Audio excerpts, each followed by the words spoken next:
You know that it's the 4th of May and this is Rabbi Levitt doing Daniel? Ah, that's the Hiddush. And it's the 21st day of the Omer. Mm. Anybody who forgot to count last night, you could still count and The save first the of bracha. 3 weeks of the counting of the Omer. What? I said it's the 21st day of the Omer, which is 3 weeks of the counting of the Omer. Right. Mhm. And now we will go to, we're up to verse 5, according to my calculations, in Perek Yud Aleph, Pasuk Hey. Have a great day. We're talking about the fact that the Malach is telling Daniel hundreds of years before it happened about what's going to happen. Wow. So where are we again? We're we're going to read now from Pasuk Hey on Perek Yud Aleph on page 122. Of Daniel, Sefer Correct. Daniel, yes. Perek Hay, 5. All right. Perek Yud Aleph, Perek Yud Aleph, Good Aleph. Okay, then Yud Aleph, Pasuk Hey. Yud is 11. Okay. All right.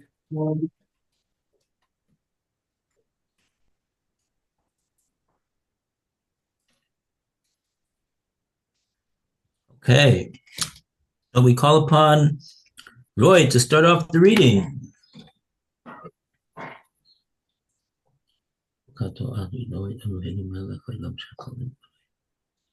All right. So it's Vayechezek, right? Melech, Yes. Melech, Hanegev, Umin, Sharov, Vayechezak, Son of Olav, Yechizak, Moshol, son of Moshol, Shalom, Mimashol, Rav, Mimashol, Tov, and the king of the south will overwhelm, and I've got in brackets here the king of the north and his officers, and he will rule with great dominion over his ruling. Okay. Who's the king of the south? Um,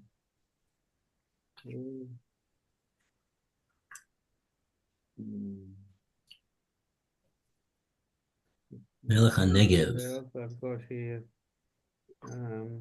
the head who will reign in the south will be stronger than the head opposite him who reigns in the north, and stronger than his officers, says Rashi.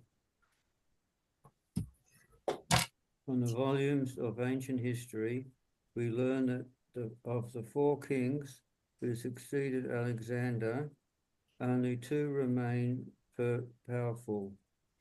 Only the king of the south, who was the king of Egypt, which was the south of the land of Israel, and the king of the north, who was king of Assyria and Babylon, which was north of Israel.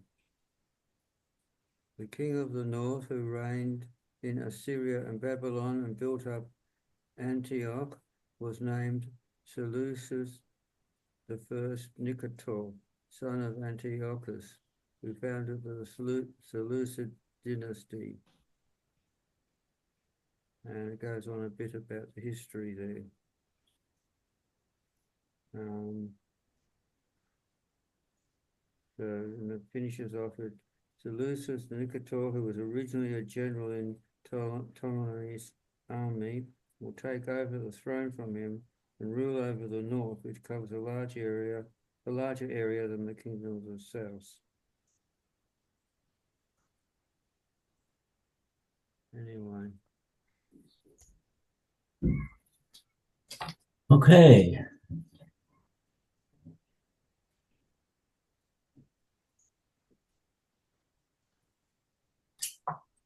Okay, so we're talking about the four kingdoms that were mentioned in the previous verse.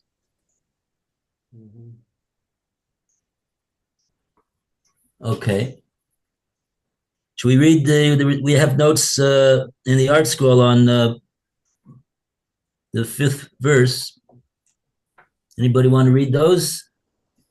Mayor? Okay. The Chazak Melech HaNegev. So this is the king of the south who grows stronger. Of the four kingdoms mentioned in verse 4, only two had lasting importance.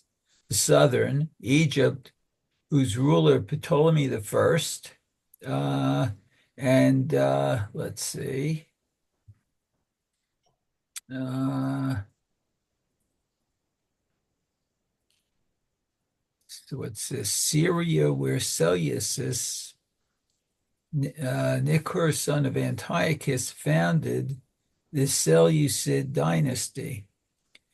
Okay, so that was okay. And then the king of the south, Ptolemy the First, grew very strong. In the 20 years following Alexander's death, Ptolemy emerged as the leading force, counting Eretz Yisrael among his conquests. Okay, good. Now, Umin Sarav and his nobles. The translation follows Rashi, Ibn Ezra, and Mitsudos. Thus, the king of the south will grow stronger than his opponent, the king of the north, and the king of the north's nobles. Abarbanel, giving other examples of this usage, renders the phrase as though it were written min sarav, without a vav. Oh, okay. Thus, the king of the south, one of his, example, Alexander's nobles, will grow stronger. Ptolemy, a Macedonian nobleman, had been one of Alexander's most trusted generals and one of his 7 bodyguards. Malbim joins Sarav, Umin Sarav, to the following, the Yechezak Alav, and thus, and one of his princes will become stronger than he. Seleucus had been one of Ptolemy's generals who later rebelled and threatened his former master's empire. After he had been established as ruler of Babylonia, Seleucus I had to flee because of the territorial expansionism of the Persian ruler Antigonus. He took refuge with Ptolemy and actively participated in the latter's campaign against Antigonus.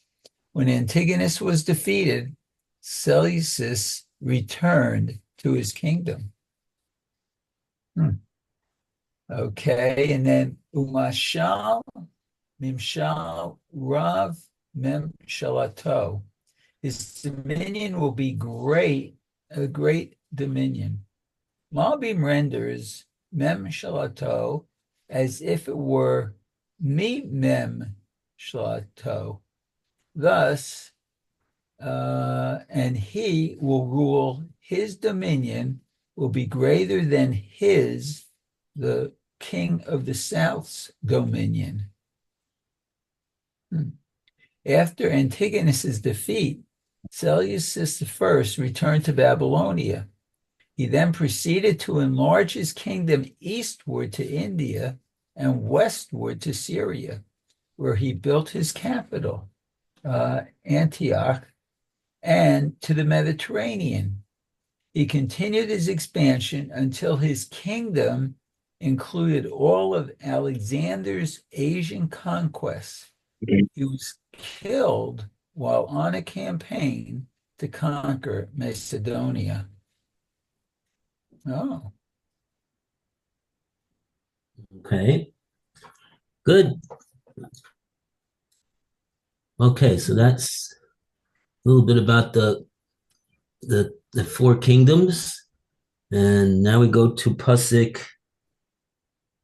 Vav. Pasuk Vav. And we ask Lou to start the reading, please.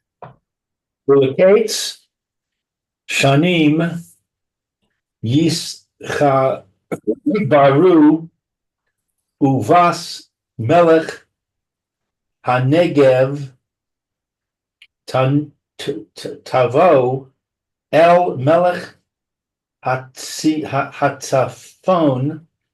La'asos May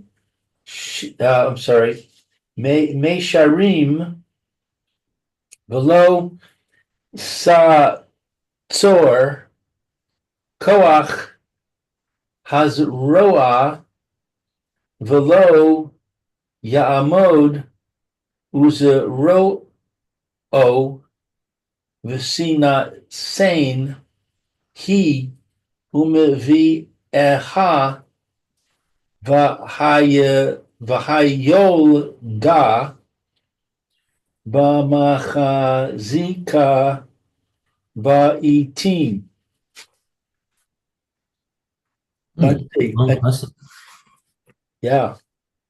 At the end of many years, they will join together, and the daughter of the king of the south will come to the king of the north to establish uprightness.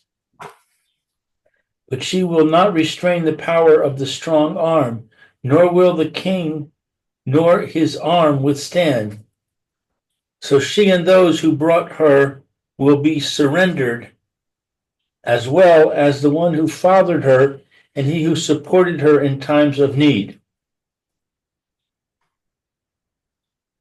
All right, so let's see the commentary. At the end of many years, they will join together. After fighting for many years, Antiochus II, Theos, son of Antiochus I, Soter, son of Seleucus I, Nicator, concluded a peace agreement with Ptolemy II, Philadelphus, son of Ptolemy I, and sponsor of the Greek translation of the Bible, Septuagint. Fighting broke out over the dominion of Eretz Yisrael, which had originally been had been under Ptolemy. Seleucus I, however, considered Eretz Yisrael as part of his kingdom. After the death of Seleucus I, fighting broke out between Ptolemy I and Antiochus I, Soter. The successors, Ptolemy II, Philadelphus, and Antiochus II, Theos, succeeded in forming an alliance.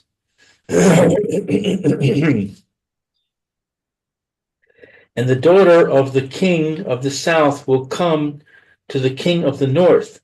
Ptolemy II succeeded in influencing Antiochus II to cast aside his wife, Laodice, daughter of his uncle, Achaeus, a brother of Antiochus I, who had already borne him 2 children, and to marry Berenice, daughter of Ptolemy II.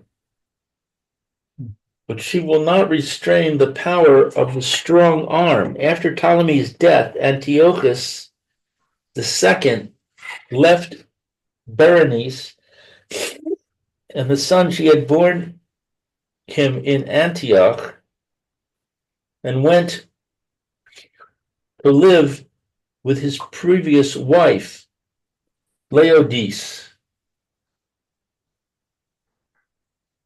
Okay, Berenice and Laodice. Laodice, fearing that Antiochus would honor his pledge to name Berenice's son his successor, had Antiochus poisoned, then had Berenice, her son, and her whole retinue murdered.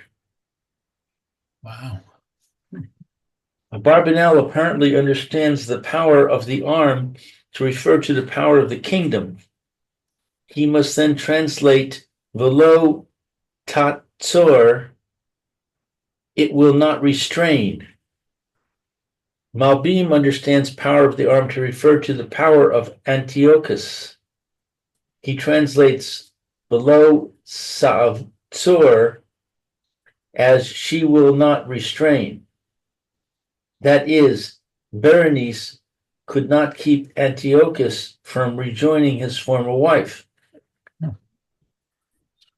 Some writers do not consider the story of Laodice, that Laodice poisoned Antiochus historically trustworthy, but all agree that Antiochus died at approximately the same time as Ptolemy, and subsequently Berenice and her son were put to death, and that Laodice's son ascended the throne. This does not cause any difficulty with the Barbanel's interpretation. According to Malbim, Lo Satsor would refer to Berenice's inability to keep Laodice's power from harming her. Nor will the king nor his arm withstand. He, Antiochus, will not withstand. That is, his reign will not be long. Antiochus II died suddenly a few years after his marriage of convenience with Berenice. Uzuroo, his arm refers to Antiochus's son by Berenice. Barbanel does not explain how Uzuroo refers to his son. It may be that Uzuroo refers to the power of the kingdom symbolized by the arm, as in Velo Ta'azor Koach Hazaroah. If Antiochus had lived to name Berenice's son his successor, this would have united the Ptolemaic and Seleucid empires and created a very powerful political bloc. But Antiochus' sudden death caused that this unified, powerful arm would never stand. So she and those who brought her will be surrendered into the hands of her enemies. Those who brought her, the nobles who traveled with her from Egypt as part of her retinue. The one who fathered her. The translation follows Rashi. Barbanel and Malbim translate her governess because history does not indicate that Ptolemy II was killed. Malbim cites another instance where a foster parent is said to have begotten Asher Yalda Le'ad Riel, whom she, Michal, bore to Adriel in 2 Samuel.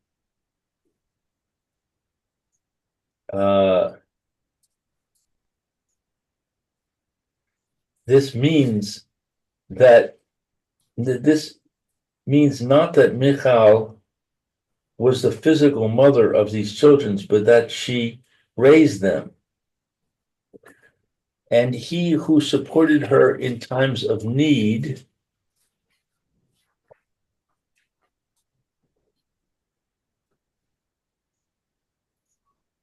her advisors who supported her with advice in times of travail, or simply her political supporters, whom there were no doubt many. Oh, that's a long commentary. Wow. Yeah, good job, Blue. Thanks. Yeah, okay. So we're looking here at um, something that will happen. Yeah, because now they're talking about after the demise of Alexandros, and Alexandros hasn't been born yet. Because the Malach is talking to Daniel. Daniel is he's in the time this is in the time before the second base of Mikdash was built. And Alexandros is he's the forerunner of the Yevonim in the story of Hanukkah, which took place in the middle of Bayesheni.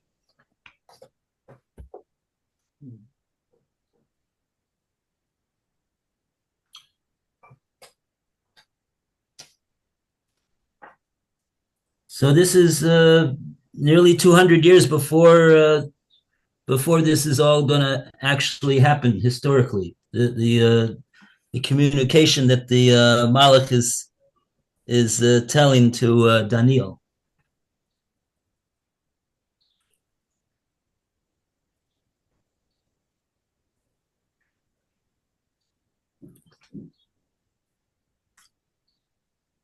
Yeah, Daniel won't even be alive to see this.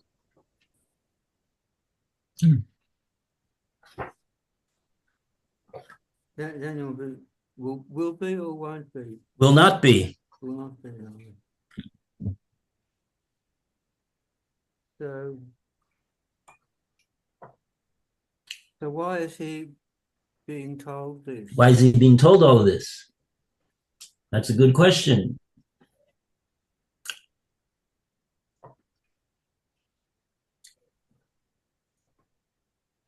We would have thought that one of the commentators would have addressed what this point. I guess to them it's very obvious. Doesn't need to be elaborated upon. But we who don't understand too much are wondering about this.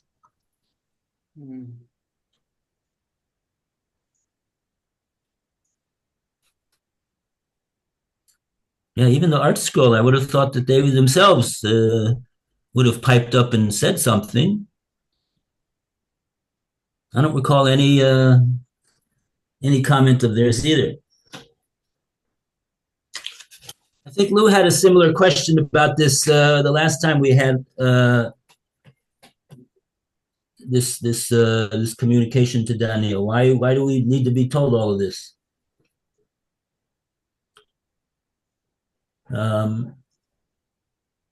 Yeah.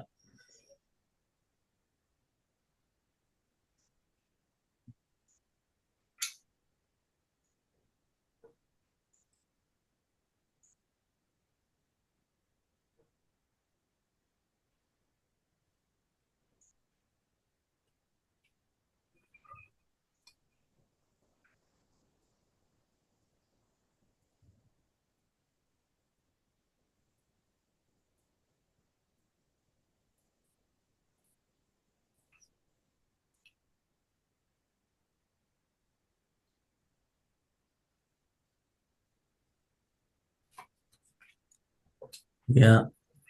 Okay. Not sure.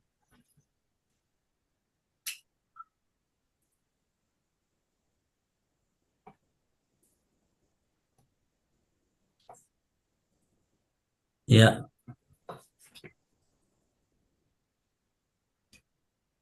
Yeah.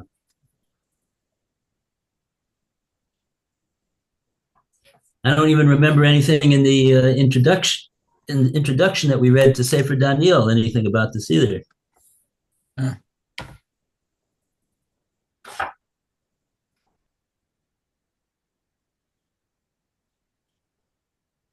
But maybe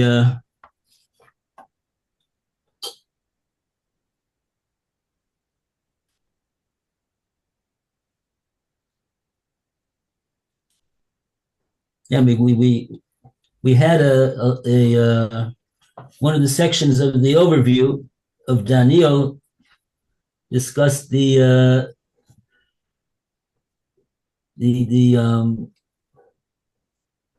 relating of the Kates.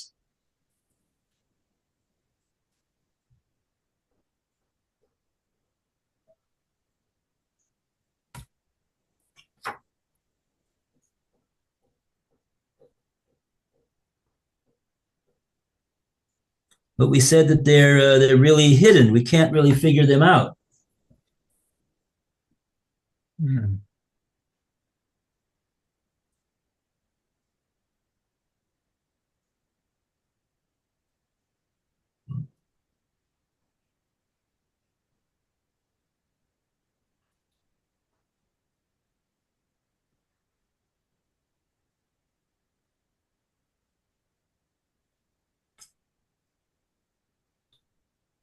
Um,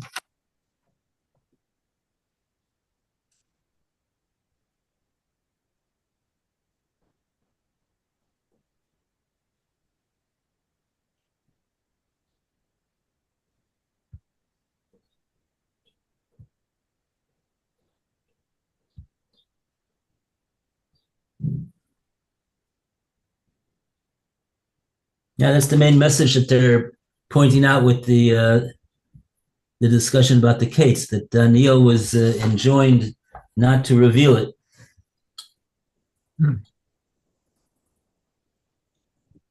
Even Daniel, to whom the Kates was directly revealed, was permitted only to formulate the words within which the secret was contained, Hmm. and which would later be committed to writing by the men of the Great Assembly, Anshe Knesset Gedola. The angel commanded him to conceal their meaning and never to reveal the interpretation of the visions that had been given him.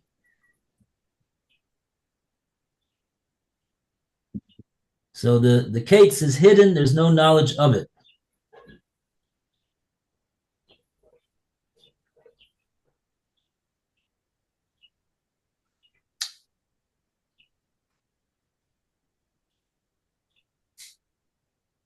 So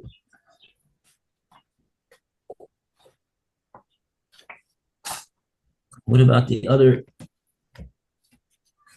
parts over here about this king is going to arise and that king? What's the point of that? Hmm.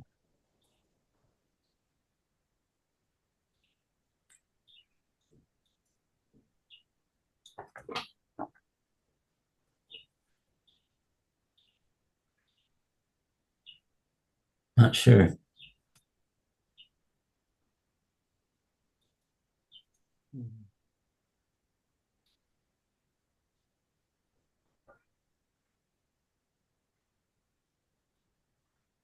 Hmm.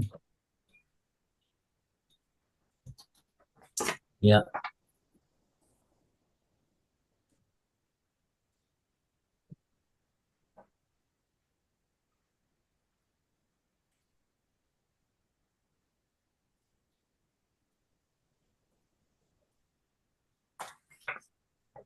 Okay. You in class or? It's gonna be home for a few minutes, putting laundry away. Thank you. Appreciate that. And then I'm gonna go, I have to be there at 12:35.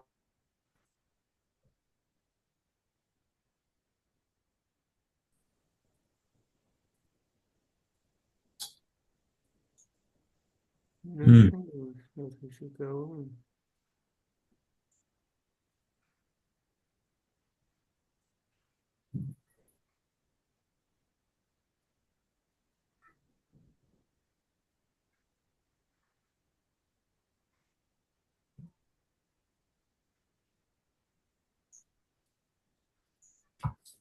Okay.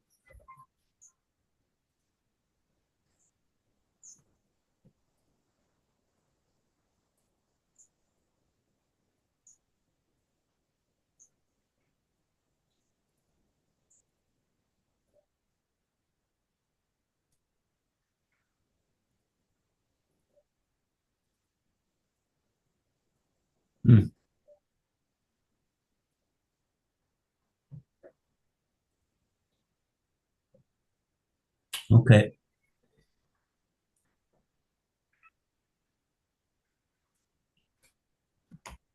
Well, we have a lot of interesting material over here, but this would be seem to be the main question that needs to be dealt with, and they don't deal with it.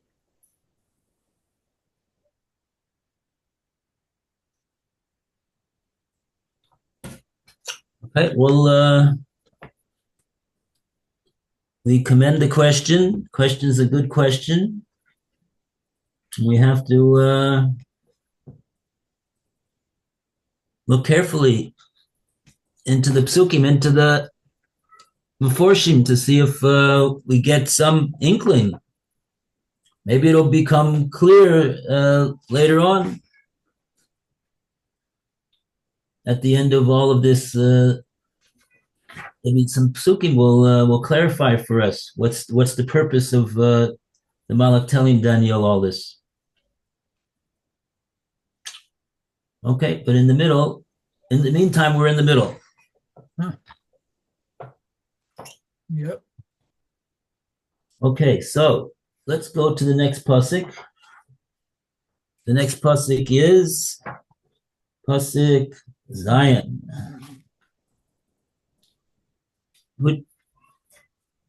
Mayor, did you read a pasuk yet? Oh, yes, I did. Oh, okay, so we go to Roy. We're on the second round now. Mhm. Pasuk Zion. ועמד מן העצה שראשיה קנו ויבוא אל החייל ויבוא במעוז מלך הצפון ועשו בהם והחזיק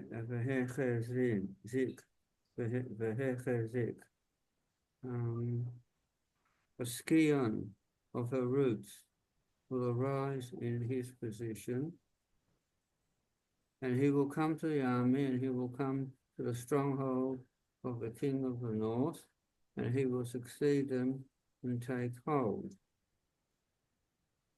My notes say a scion of her roots will arise, that is a son sitting in his position on the throne of the kingdom, Rashi. And he will come into the army, to the king of the north, also Rashi, into the stronghold of the king of the north, that is, says Rashi, in the cities of his strength, in his fortresses, and he will succeed in them. The Hebrew, Va'asa Nahem, literally, and he will succeed against them, says Rashi, and take hold, and he will conquer them, also Rashi. That's all I have for 7. Also 7. Okay. Louis, want to read our notes? You have time?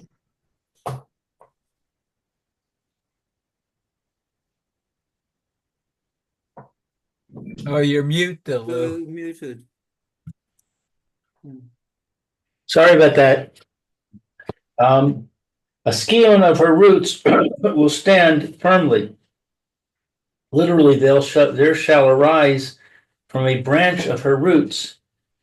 Berenice's brother, Ptolemy III, Euergetes, will succeed his father, Ptolemy II Philadelphus, on the Egyptian throne. Ptolemy II and Antiochus II died in approximately the same period as mentioned in verse 6. Will confront the army. When Berenice realized that Antiochus was dead and her life was at stake, she shut herself up in a fortress, Seleucia, from where she rallied those faithful to her cause. Ptolemy III arrived too late to save his sister, but he still found remnants of the army faithful to her.